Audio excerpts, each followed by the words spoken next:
We are here with two people who just officially shut down the carpet. Yes, shout out to Carisha, Young Miami is here.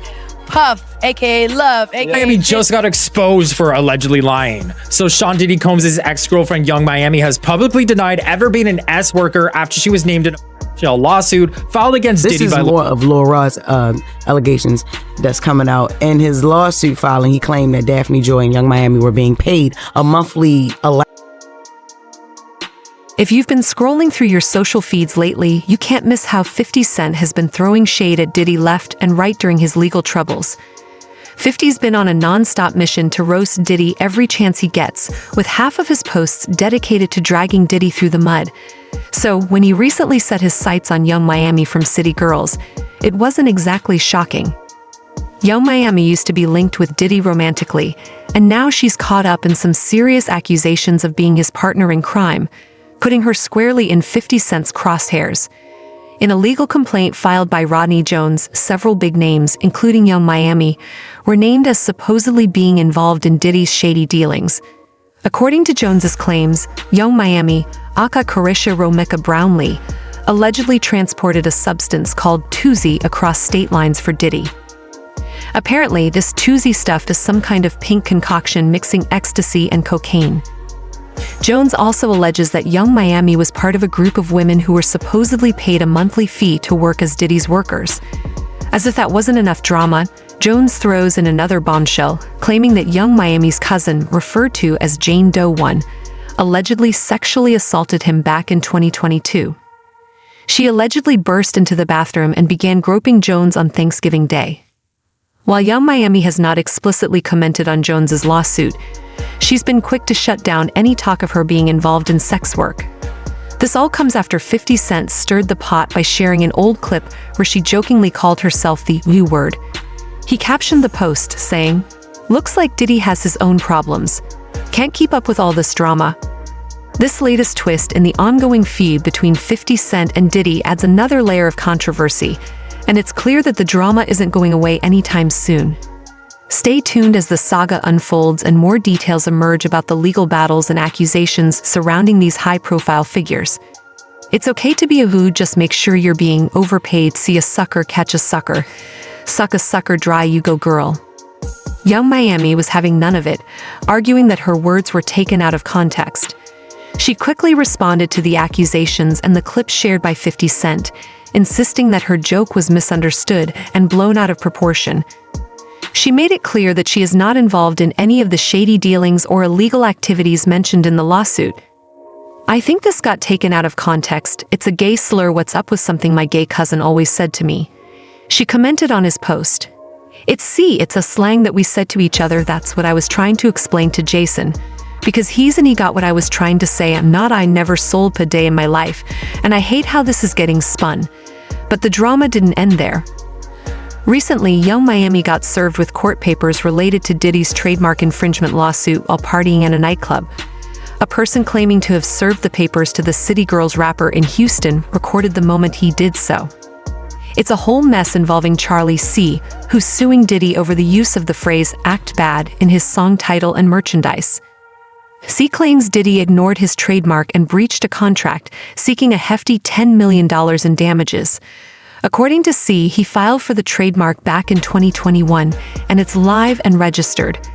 He alleges that Diddy's team brushed off his concerns about the infringement, even though he reached out to them multiple times. Adding to the drama, C claims there was some shady stuff going on because he was behind bars at the time for a related offense, but he's since been released.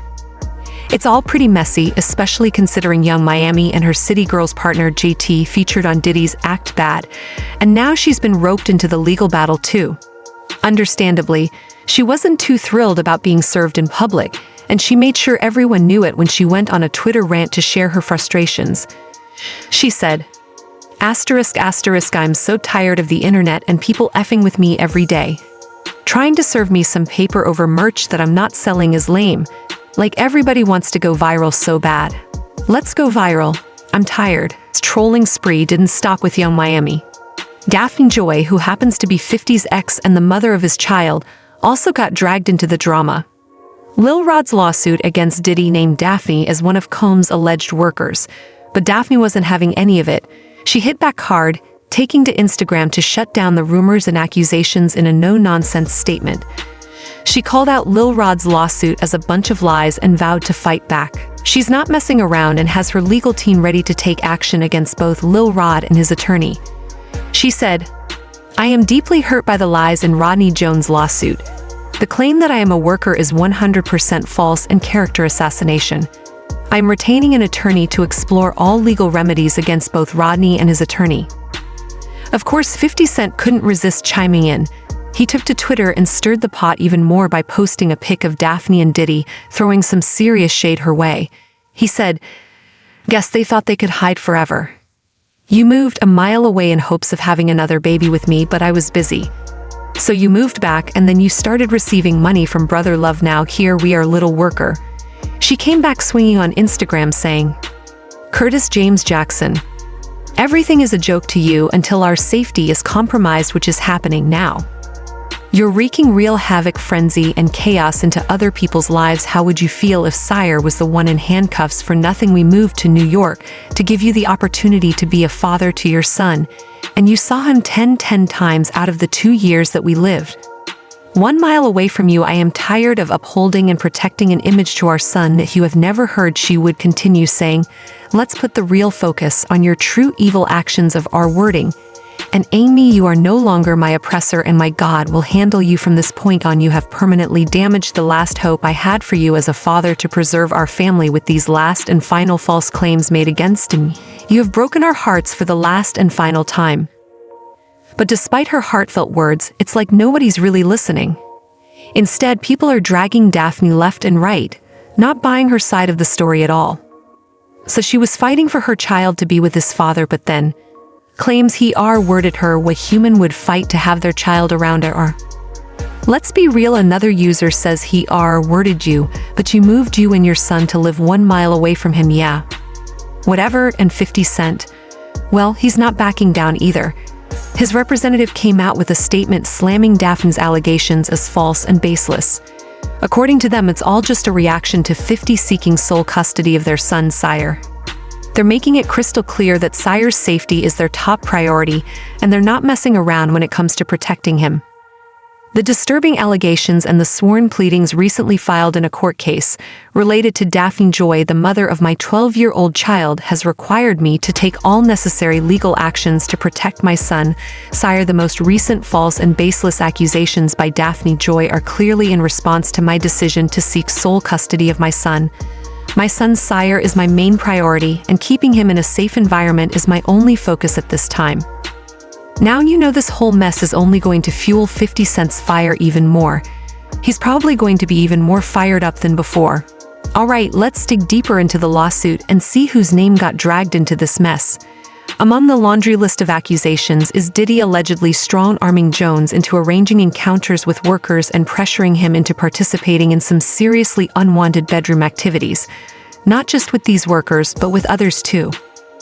And if that's not enough to make your jaw hit the floor, Diddy supposedly served up spiked drinks to unsuspecting guests at his swanky parties.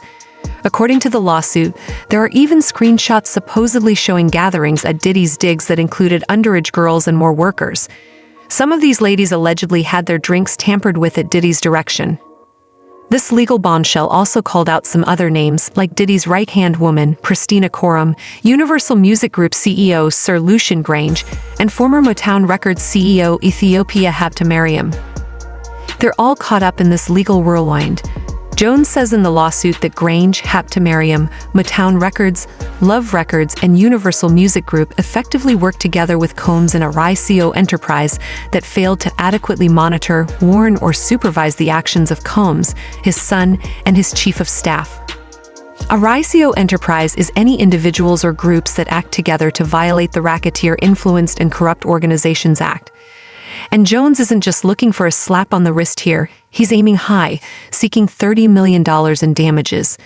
But an attorney for Combs is slamming Jones' claims as pure fiction, straight up calling them out as a cheap ploy to grab headlines. We have overwhelming, indisputable proof that his claims are complete lies. Our attempts to share this proof with Mr. Jones' attorney. Tyrone Blackburn have been ignored as Mr. Blackburn refuses to return our calls. According to Jones's lawsuit, he claims that back in August 2022, Diddy himself reached out to him to produce some tunes for the R&B album, the Love Album, Off the Grid, which ended up snagging a Grammy nomination after its release in September 2023. But here's the kicker. Jones says his life took a nosedive after he agreed to work with Diddy. Jones alleges that Combs harassed and assaulted him while he lived with him at Combs' homes in Florida, Los Angeles, and New York, as well as on a yacht Combs rented in the U.S. Virgin Islands. The harassment included constant unsolicited and unauthorized groping and touching of his body. According to the lawsuit, Jones says he was forced to work in Combs' bathroom as Combs showered in a glass enclosure.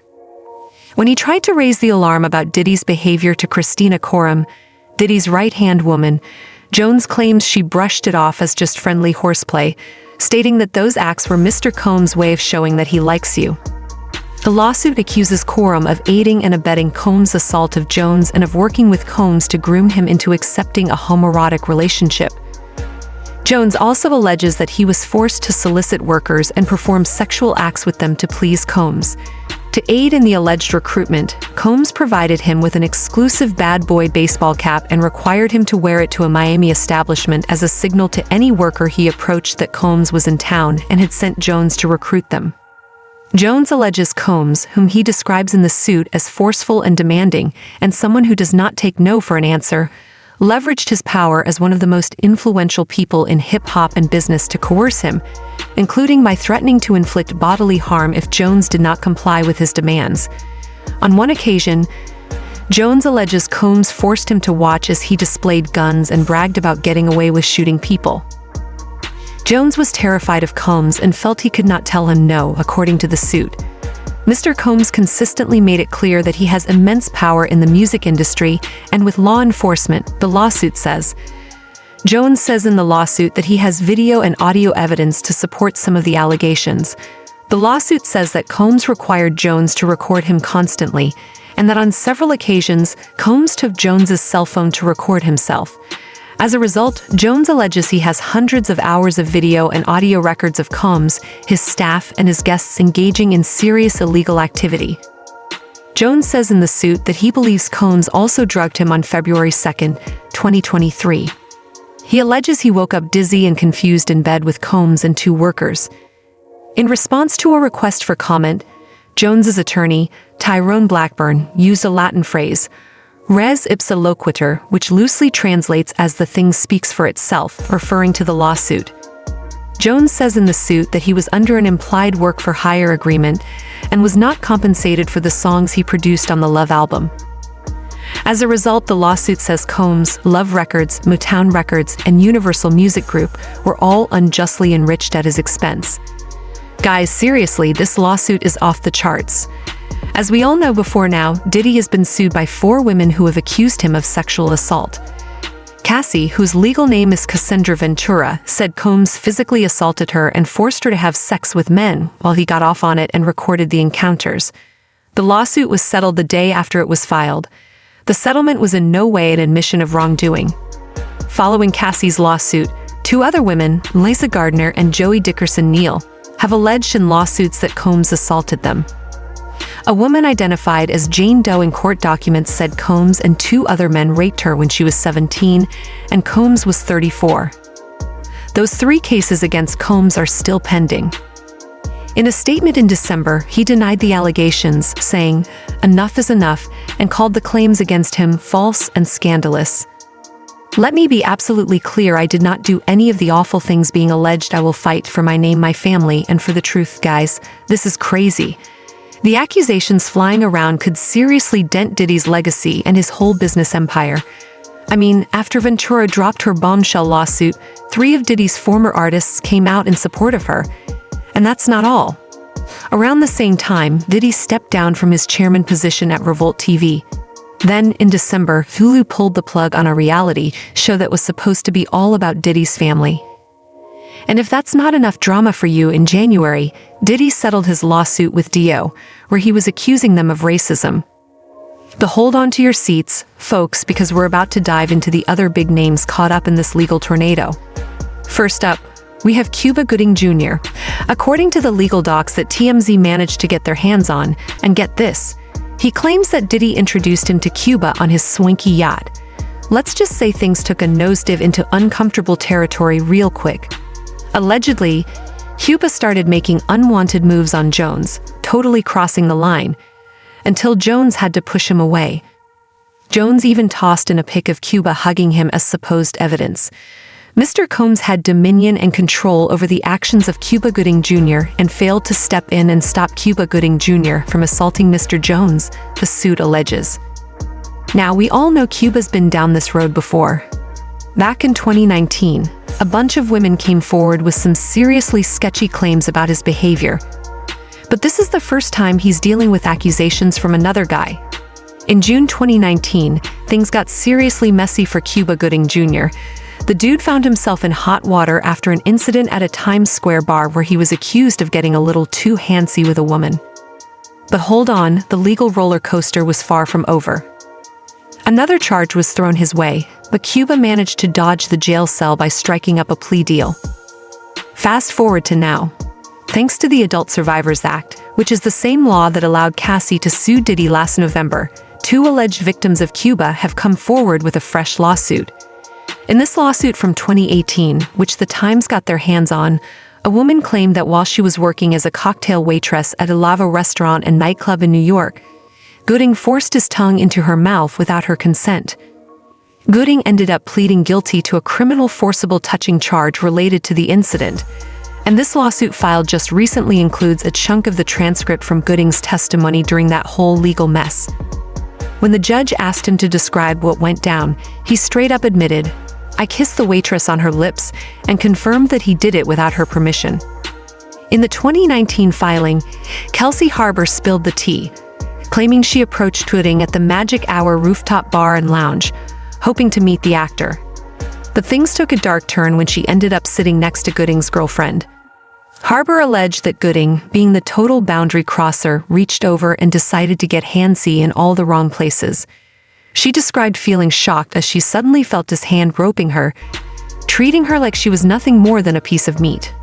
Harbor wasted no time and filed a police report within a week of the incident. And guess what? Gooding ended up pleading guilty once again. The video appears to show Gooding putting his hand on her thigh. A few seconds later, his hand appears to move up towards her. Gooding is then seen pulling her hands to his lips. Now fast forward to the civil lawsuit where Gooding straight up confirmed that it was indeed non-consensual physical contact. During his hearing, both women involved are seeking some serious damages for assault and battery, lost wages, and the emotional, mental, and physical toll this whole mess took on them. And let's not forget about those attorney fees. As for Gooding's camp, they've been pretty tight-lipped about the whole ordeal, with no immediate response to the media's inquiries. Gloria Allred, who's representing the 2 plaintiffs, isn't holding back. In a statement, she made it clear that her clients aren't backing down. They're seeking the justice that couldn't quite nab in the criminal case, and they're not stopping until they get it. Fast forward to September 2022, and there's more drama unfolding at Chalice Recording Studio in LA. Jones alleges a friend of Diddy's son, Justin, got shot, and he was right there, just 2 feet away from the chaos when Diddy and Justin emerged from the restroom. Jones says he saw the guy suffering from gunshot wounds, but here's the kicker. Jones claims Diddy forced him to lie to the cops about the whole thing, spinning a tale about it being a drive-by. Now, Justin Combs and his legal team are firing back at these wild accusations with full force.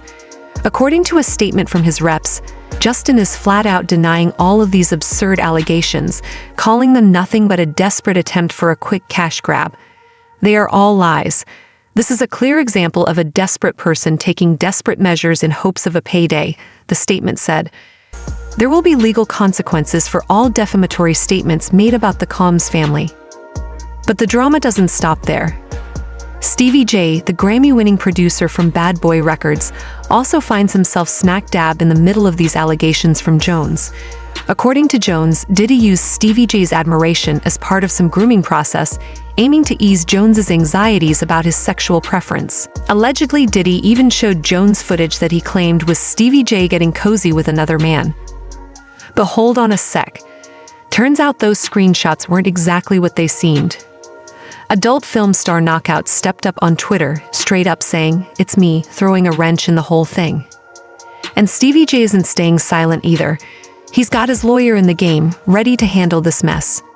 But wait, there's more. Academics, the hip-hop commentator, dug up some juicy details from the lawsuit.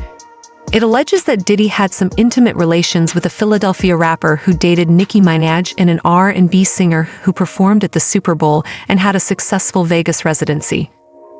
Now the footnotes in the lawsuit got tongues wagging, suggesting these mystery celebs could be none other than Meek Mill and Usher. While it's all still up in the air, folks are definitely connecting the dots here. This is indeed a lot to process. It's a complex web of allegations and legal battles involving some high-profile individuals. We will catch you in the next video.